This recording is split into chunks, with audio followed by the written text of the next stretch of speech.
Welcome back, City Builders. Kodiak the Kodiak here, and today we're taking a deep dive into the dynamic world of game progression in Cities Skylines II. In this thrilling developer diary, get ready to unlock the secrets of the stars as we get more information about the Chirper X Space Center. And that's not all. We're peeling back the curtain on the captivating development trees that will guide your city's evolution. Cities Skylines II provides us with a universe of possibilities, and we're about to navigate every twist and turn together. Before we get started, make sure to subscribe, hit that like button, and don't forget to turn on notifications so you can keep up to date with all the Cities Skylines 2 news. And don't forget to leave your thoughts on this dev diary in the comments down below. I can't wait to hear what many of you have to say about the new features of development and game progression. Let's dive deep into the heart of game progression in Cities Skylines 2.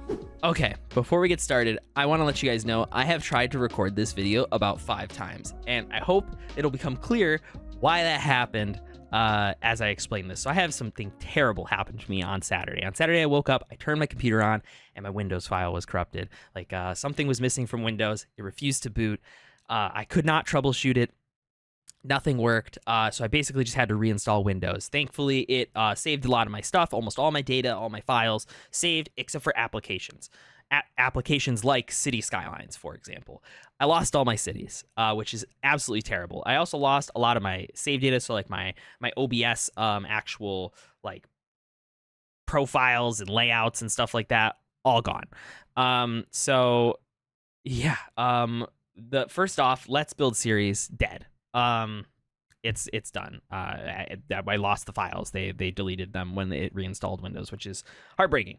I also lost my Twitch build, which is probably one of my more developed builds I've ever done, and that's gone. I didn't have backups. I can't cloud save with them because one of the mods I was using required local saves. I think it was Skyve. I think Skyve requires local saves, or at least one of the older versions of Skyve required local saves, so I've just been saving locally. And my assumption was, if I'm saving on the C drive, then I have much bigger issues. Like if my C drive fails, right, than just losing my cities, right? And I had one of my older builds get deleted when I had my secondary hard drive failed, and I had cities on my secondary hard drive. So I moved it to my main drive, and now that's all gone. So anyways, I lost my Twitch build. I lost my YouTube build. So if you guys enjoyed that series, I'm sorry, but it's done basically. And Cities Skylines 2 comes out in about 2 months.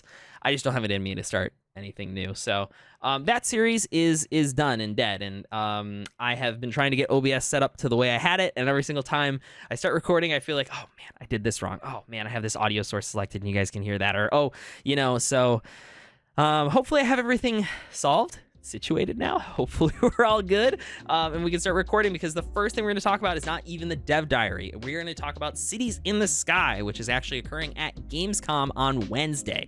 So on Wednesday, a bunch of content creators like Yogscast, Tubbo, Jack Manifold, Sips, if you know any of these other creators, I know Ginny. I don't know any of the other ones though, but if you know them, you guys can actually watch them on Wednesday at about noon Eastern Standard Time, or Eastern Daylight Time, actually, I think right now. You can watch these creators play Cities Skylines 2 live play. Apparently they're going to be suspended 50 meters in the sky. I don't know how that's going to work. I don't know why they're putting them up in the skyline, but they're doing it for Cities Skylines too. So if you guys want to watch that, that'll be happening on Wednesday, and I'm going to try to do a breakdown. The problem is I think it's only being streamed on all of their individual channels, and I don't know what rights I have to like take and reuse their content like that, right? I don't want to get hit with a DMCA. I don't want to get hit with a flag. I just want to break down the gameplay that these guys are going to be showing off. So we'll figure something out, but I want to put out a video kind of talking about some of the cool stuff that this is going to be highlighting, and that will probably take place instead of the Let's Build series, because that's pretty much dead. So and if you guys want to support me, because I lost my Cities Skylines cities, all of them, drop a like on this video, please, for the love of God. I am very sad, so I know I'm smiling, but I'm smiling through the pain. And then if you guys also wouldn't mind checking out my Discord, where you can talk and chat off stream, and it would be heckin' cool. So anyways, let's dive into the actual video itself here under game progression. Sorry, the dev diary for game progression. So let's dive straight in. It's a short one this week. City building is a journey led by your creativity and ambition. So the decisions you make along the way reflect who you are. To help you build This is such a nice shot. This is such a cute little cove town. It reminds me a lot of oh gosh, what was that? Life is Strange. You guys remember Life is Strange, that game? It's like a narrative clicky game, like a Pacific Northwest, like coastal town. It's super cute. City that's true to you. City Skylines. All right, so in here, as we all probably know from previous dev diaries, if you haven't watched my previous dev diaries, I have a whole playlist. Put it in the annotation somewhere right now so that way you guys can check it out. But anyways, we know what this is. This is the new Milestones screen for City Skylines 2. And in here, you can see everything that you unlock as you go through. And they're going to click on each one. First off, I always point out how much I like the art in the background here. But as you can see, as we go down, you'll see what we unlock. And it's actually not a lot. You get a lot of it in the beginning. And that will become clear on why you don't actually get a lot as you come down later in the video. 2 puts 20 miles. So right here is Big Town. I think we've gone down to Big Town before, so I'll start explaining them in Large City. So this is Large City, and as you can see, you don't really get anything in Large City, and that'll become clear next. But your loan limit's increased by 1.3 million. You get 3.2 million dollars in stimulus funds. You get 12. This is development points, I think is what they're called. I think they're called development points. And you get 21 expansion permits. And this is expansion permits, not expansion points, because expansion points are XP. I don't really like how they use X for expansion points and then expansion permits, because I'm definitely going to call expansion permits expansion points a lot and confuse a lot of people in my Twitch stream. I know I'm going to do it, and I wish they had named it something else. But here, let's go to the next one. So next one is Thriving Metropolis. You get 36, 17, 4.9 mil, and 2.1 million loan limit increase. And then we have Megalopolis, and you can see the image in the background is changing all the time. You get $7 million stimulus, 56 expansion permits. That's going to be all of them, so that way you can unlock the whole map, or however many that you can unlock in the base game. And then you get 30 development points, which is the last 30 that you should need in order to unlock everything in the development trees. And you get a 4 million loan limit. When you unlock it's a loan limit increase as well, so that stacks, I'm pretty sure. All right, so this is the new milestone unlock screen. As you unlock new things, obviously, you hit the next milestone, this will pop up on your screen. I don't know if it'll show off if you unlock new items, like different densities or anything like that. I don't know what that will look like. They didn't show that off, but in this one for Huge City, we get the loan limit increase, development points. It just basically is a nice little UI to show you that. Congratulations, things are looking good. Milestone, you're rewarded expansion permits. Expansion permits allow you to quickly add new map tiles to your city. But this isn't just about real estate. Use expansion permits to release tiles with the specific attributes you need to see your plans through. And as we know from previous dev diaries, again, check out the playlist if you haven't already.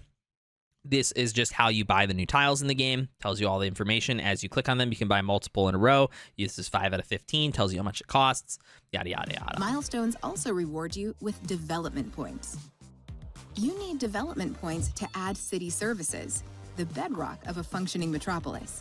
But just adding them isn't enough.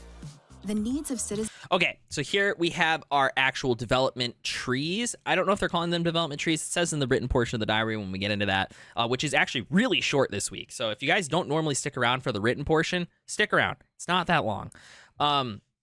Right here we have education and research, and as you can see, this is our development tree for education and research. We have basic education services, which is a base unlock. You get that immediately, which is going to be high schools and I believe elementary schools. Next, you get colleges, which I believe you have to pay to unlock, so you have to pay those yellow tokens in order to unlock college. Then you pay to unlock university, a medical university or technical university, which specialize in different fields. And then you have the radio telescope, the geological research station, and then the Large Hadron Collider. Now, I have no idea what these do or provide to your city. And we actually get to see, finally, this week, what the space station actually does. And it's a little underwhelming. Realistic, though. I'm a little disappointed because I had my own hype set, like my own ideas for it, I guess, and hype set up. But what they did is fair. It's fine. But I am very curious what the Large Hadron Collider is going to be. Is it just going to be a tourist location? There's no way it can just be another university. So like, what does it do? Does it increase the land value? I'm very curious to see what the Large Hadron Collider actually does. Citizens will change as the city expands, so you'll need to keep developing city services to keep pace. Let me just go back and read the medical university thing. The medical university provides academic schooling for medical professionals, or I'm sorry, for medical professions. All healthcare buildings in the city benefit from the staff that are trained here. So you get a citywide buff for just having a medical university, which is very cool. And then Technical University provides academic learning for the technically oriented. Graduate students provide the efficiency of industrial jobs that they work in. So they basically increase industrial efficiency, which is very cool. Your development points make it happen. Ooh, wait, they highlighted over something. Let's see if we can grab it. Right here, radio telescope. And this astronomical, yeah, that's the word, research facility creates more interest in university studies and increases the likelihood of university students graduating. Well, there we go. So it just buffs the university. I wonder if they all do that. I wonder if that's all they do is buff the universities. The city services you choose to add, how you develop. Okay, so here we have the transportation tab. We've looked at the transportation tab a bunch, and we obviously see the Space Center in this one, but it starts with basic transportation services. You can branch off into water, ends there. You can go up to train, tram, subway. I believe you have to unlock, this is more like a Civilization 6 skill tree than a Humankind skill tree. And I hope, if you guys don't understand that, I actually suggest you check out my buddy Maddish Moose's Humankind versus Civ 6. If you guys like those games, like those kind of games, I'm going to put it up in the annotation up here. It's actually a really good breakdown he did. It deserves more views, honestly, of the differences between Humankind and Civ 6. And it's a really good breakdown. But basically, the difference in their tech trees is that in Civ 6, which is not how this is going to work, actually, it is how this is going to work. I'm sorry. You need to unlock both things in the tech tree that connect to it. So, for example, the international airport, you have air connection and you have train connection. You need to unlock both air and train connection in order to get the international airport. And in Civ 6, that's how their skill tree works. If you need like bronze working or whatever, and there's two things that need to come before bronze working, then you need to unlock both of them. Whereas in Humankind, and the way that I thought this was going to work in Cities 2 but doesn't, you just need to unlock one of those, and then you can keep going, and you don't need to get train, right? But in Cities Skylines 2, you have to get both train and air in order to get the international airport. But you can go down the train path and get train, tram, subway. You can go down the air path and get international airport once you have train, and the Space Center. Now, the Space Center was a huge focal point I pointed out in a couple videos ago, and they will highlight over it when we actually get to read about it. So there's the international airport. The international airport handles international air traffic, has integrated taxi and train connections for the ease of travel. The airport makes the city more attractive for tourists and makes offices and commercial companies more effective, which is cool. Advanced you make them all make a big impact on the character of your city. This is how it works. Each city service. Okay, so right there we saw the emergency services one that's like for fire. This is how it works. Okay, fire and rescue. Here we go. Basic fire service and rescue. That'll just be like fire stations and stuff. Fire watch tower, firefighting helicopter depot. We also have a small emergency shelter at the top, large emergency shelter at the top. You have fire station in the middle, and then when you get large emergency and fire station, you can get early disaster warning systems for natural disasters. If you're not playing with natural disasters, probably not going to spend a lot of time in this tech tree. Each city service. The next one here is police administration. We've looked at this one before, but basically you have welfare office, city hall, central bank. These will increase, city hall and central bank will increase your loans and your loan limits. Welfare office just increases the well-being of people in the area. Police headquarters, prison, and central intelligence bureau. I'm assuming the prisons function, I think they explained it before too, they function like they do in City Skylines 1. With the After Dark DLC, where it'll actually reform your citizens so they won't recommit, whereas like the jails that you just get in the basic section will just house them and basically re-release them when they still have the same odds to reoffend. So I don't know what the Central Intelligence Bureau is. Maybe it just decreases overall crime rate. Not too sure. This has a development Next, we have transportation. We've already looked at that. tree. And then these are the parks. So basic parks and recreation. These parks, recreation provide the city with recreational facilities. The nodes on the Park maintenance services keeps all parks and plazas and other recreational facilities clean and in good condition, just like they do in City Skylines 1 with the Park Life DLC. development tree. We have large parks. On the bottom is sports parks, which we won't get to look at, but large parks and plazas provide enjoyment for a large area and can accommodate greater number of visitors. I want to pay attention to this image because I believe this image was used when we actually clicked on the parks and recreation services. There was multiple images and we weren't sure what two of them were. So I want to try to remember that. And if we see that again, to really think back and look at this. I mean, we could go back and look at the video, but I'm not going to do that today. So There are more and more. we have large sports parks. Once you get both of these, large sports parks include facilities suitable for team sports and other sports that require more space, probably like the baseball fields that were in Bad Peanut Sports DLC. I don't remember the name of the sports venues. I don't remember what that one was called, where it was 4 baseball fields, which is probably one of the best DLC assets. One of my favorite DLC assets ever added to City Skylines 1. Probably stuff like that. Advanced buildings. And then tourist attractions. Tourist attractions provide entertaining and cultural attractions for tourists. And that's at the end of Parks and Recreation. So that level up the city service in a specific way. these are called nodes also. So each section on the development tree are called nodes. So it says you do not have enough development points to unlock this node. Hey, coming in here in post, I'm actually talking about the sections of it. I'm talking about the individual circles. The sections are called tiers, and the circles are called nodes. As you unlock these nodes, that city service becomes more sophisticated It's like plot, and specialized. but nodes. When you first add a city service, all right, so in here, transportation, here we go, see you're it at again. the base of the development tree, so you get the basics. Which makes like sense. when you add the city service public transportation, you get buses and taxis. Basic stuff. Basic Spend stuff. development points to unlock nodes further along the development tree.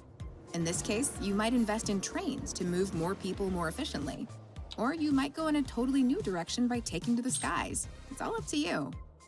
Remember, the further you go along a development tree, the more development points. Here we go. We finally get to look at the Space Center. I'm like, when's it coming? When's it coming? All right, the Chirper X Space Center is both a space museum, so it's a tourist attraction, as well as an active command center and rocket launch platform. These attract tourists and increase the effectiveness of industries and offices. Points you'll need to cough up, and they don't exactly rain from the sky. You might not add a city service. Okay, so wait, no, we're just in the roads. Let's go back. Hold on. And they don't exactly rain from the sky. You might not. Okay, so here's all of the road options. So we do have to unlock roundabouts. We don't get them stock, it doesn't look like. So you have basic road services. We have advanced road services. No idea what that is. I don't know if that's maintenance or whatever. Nope. Well, maybe. Then we have parking areas, underground parking building, and automated parking buildings. We have advanced road services, highways, large roads, intersections, grand bridge, and roundabouts. Not add a city service at all. Or you Here's our electricity tree. We have basic electricity, emergency battery station, geothermal plant, solar power plant, and hydroelectric power plant. You cannot build the geothermal, solar, or hydroelectric without researching battery first. And then on the pollutant side, we have gas, coal, and then at the end, we finally get nuclear power. you might not develop it very Water is a very short tree. We just have water treatment and an advanced pumping water. others. Healthcare here, we have crematorium, hospital, disease control, and health research institute. You'll take all. Waste and garbage management, we have incinerator, recycling, and then industrial waste processing. And we kind of like figured out what industrial waste processing was last week, but industrial waste processing is essentially a facility where you can place it near your industrial buildings and they will produce less pollution. And it'll take the stuff that they're creating, they'll basically put it in like metal oil barrels, and then they'll pick it up and then take it to the industrial waste processing site to process that pollution so that pollution doesn't pollute the ground as much. I don't know how useful that will be, but it's there. We'll see how it works when we actually play the game. Once you add a city service and unlock nodes on its development tree using development points, it's time to open your wallet. To actually pay for the construction of city service buildings, building extensions, and operational upgrades, you need cash.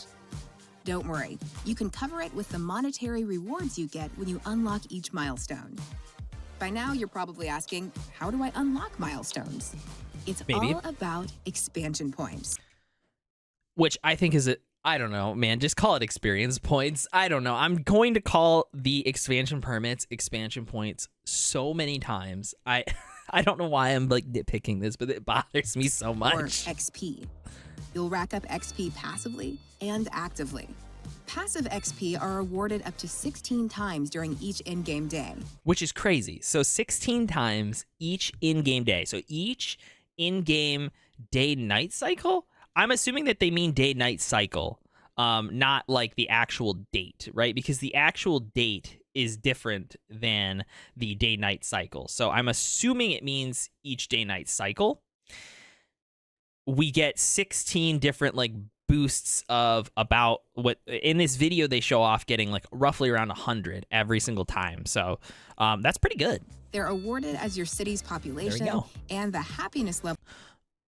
You know, it doesn't actually show date down here. And because in-game days are an entire month, basically, I wonder if they even like have dates, like actual like October 20th. Like I wonder if that's even in the game anymore, because I don't see it down here, and I don't remember their cursor ever highlighting over the bottom left to even show it. Level of that population increases. That's why smooth running cities that foster the well-being of citizens make steady progress toward the next milestone. So that's passive XP. So that will go passively as it's leveling up, right? Active XP are doled out right when you make bold investments in your city. Watch them rack up when you plop a signature building 150 or down invest there. in core infrastructure like the city's road network. There you go. Every time you build a In road. City Skylines II, milestone rewards empower you to unleash your creativity and ambition on the path to building a city that only you can.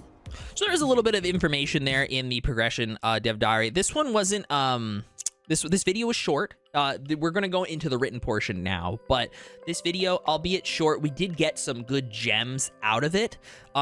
It's not as disappointing as it was a couple weeks ago with some of like the climate and season stuff, but it's definitely like not chock full like it was last week. So anyways, let's dive into the written portion. Okay, and before we dive into the written portion of the episode, this is about the halfway point. So this is when I like to thank all of my members and Discord subscribers, which if you guys ever decide to support me on YouTube here or even in my Discord with a low-priced subscription, of course, I will give you guys a wonderful shout out in the video. So I want to give a huge shout out to J15Y9RKP and my other Discord patrons. If you guys want to subscribe on YouTube or on Discord, you guys can get a voice shout out as well. Also, while you guys are here, if you guys wouldn't mind checking out my website, Kodiak.com, it's just my username.com.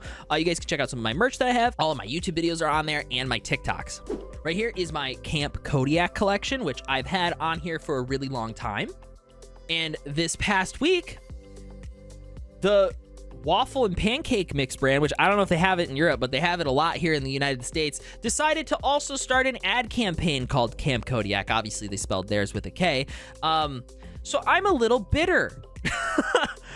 Just another fun, awful thing that happened this week. I'm just kidding. This is actually really great. If you guys are interested in supporting this Camp Kodiak initiative, you guys can buy merch. They use Zac Efron. They made this whole camp campaign, and you guys can actually buy some of their merch, and 100% of the proceeds for it go to actually protecting bear habitats in the Pacific Northwest. So a lot of this area is actually threatened right now by wildfires, so it would actually go a hugely long way to actually support this stuff. So I will actually leave a description to a link in the description to that stuff down below, but also check out my website and buy my merch as well. Okay, all right, let's head into the written portion. Okay, here we are in the written portion of the dev diary, and this week it is a lot shorter than previous weeks. It's very short, but there is some really good information in here that kind of answers some questions that I've been having about the development tree. So it's not a disappointing one this week, let's say. So first off, they say our goal with this approach is with how they've developed kind of progression system in this game is to give you the freedom to create your city you want without requiring you to reach high population numbers or using the unlock all function. If you want to build just a small town next to the international airport or the Chirper X space center, then you're able to do just that. So you don't really have to build these massive metropolises. They're basically just saying, we give you all the tools to develop out in the direction you want to, and you can just build a small town next to the space center, and that's it. And then you can build more small towns that aren't fully developed, that don't have universities, that don't have this, that don't have that, right? because of how they've built this customization structure, which is really cool. It allows you to play the game the way you want to, which is very cool. I like that. Each milestone is unlocked by reaching a specific amount of expansion points. Again, talked about that before, XP, which are accumulated both passively and actively through building your city, which we saw before. If you place roads, that's active. If you are just letting the game run and you get XP, that's passive. Passive expansion points are awarded 16 times throughout an in-game day as a result of increases in both population and happiness, giving a well-functioning city steady progress towards the next milestone, which is great. Active expansion points are granted immediately as a result of actions you take, such as placing an upgrade or upgrading a service building, constructing a signature building, or expanding the city's road network. Very cool. Down here, there are 20 milestones to unlock. So this right here above it, we've seen this screen before. There's 20 of those. Each one grants you monetary rewards. So every single one of them gives you money, development points, and expansion permits. And then also, not all of them do this, but they also give you access to new city services, policies, and management options. Now, as we've seen before, there was not those in the lower ones. So development trees. Down here, when you unlock a new service through a milestone, you only unlock its basic buildings, right? So like when you unlock, I don't know if police and stuff is like base or not, but like when you unlock the police section, you only get the police station. You don't get the prisons, right? So those are the basic buildings, and features along with its corresponding development tree, which can be found in the progression interface. Here you can spend your development points to unlock more options, including more advanced and unique service buildings. Points can be spent as soon as you receive them or save till later, so you don't have to spend them right away or at all if you don't want to. If you don't ever want to buy some of the search and rescue stuff, you don't have to. But as you unlock all the milestones, you will receive enough development points to unlock everything. So eventually might as well buy. I mean, you might as well spend them, but I mean, there's definitely some you can wait until the very end, right? But you choose the order depending on what your city needs the most. Each development tree is divided into tiers and has varying numbers of nodes. Remember, those round spots on the trees are considered nodes, and each section was considered a tier, I guess. So like the sports parks and the large parks, they were part of the same tier. Let's see if we can find, I don't know if there's a picture of one. There is right here. So this is a tier right here, and then each one is a node. That's how I understand it, right? The first tier includes the basic buildings, right? So this is the basic buildings. So it's taxi and bus services. And functions of services in the node is automatically unlocked when you gain access to the service. As an example, when you first unlock public transportation, right here, you have access to both buses and taxis, which I just said, as well as things like stops and line tool, which are the features. The subsequent tiers offer more advanced options, which cost more development points to unlock, but provide you with new options like the train, water, stuff like that. Some services, such as public transportation, have multiple branches, as we can see. It's an actual like tree path, right? With different options. And while you need to purchase the previous nodes on a branch to unlock the next one, you do not need to purchase everything in a tier to move on. For example, you can gain access to the international airport, which is right here, right? It's this end track, without, I lost my space. For example, international airport without needing to unlock water, tram, or subway. So water, tram, or subway. But they did not specify train or air for the international airport. So you do still need train and air unlock to get the international airport. You can't just do one. You have to do both. And that's it.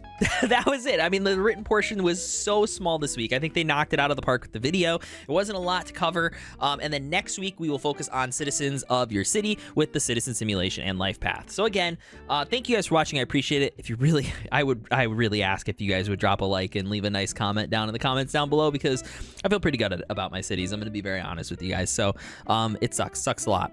And if you guys want to check out my Twitch stream, you can do that down below, where I've been playing Baldur's Gate 3, and that's what I'm probably going to play until Starfield comes out. And then we're going to be doing a Starfield launch stream on the 1st for early access. It'll actually be on the 31st because it comes out at 8 p.m. my time on the 31st.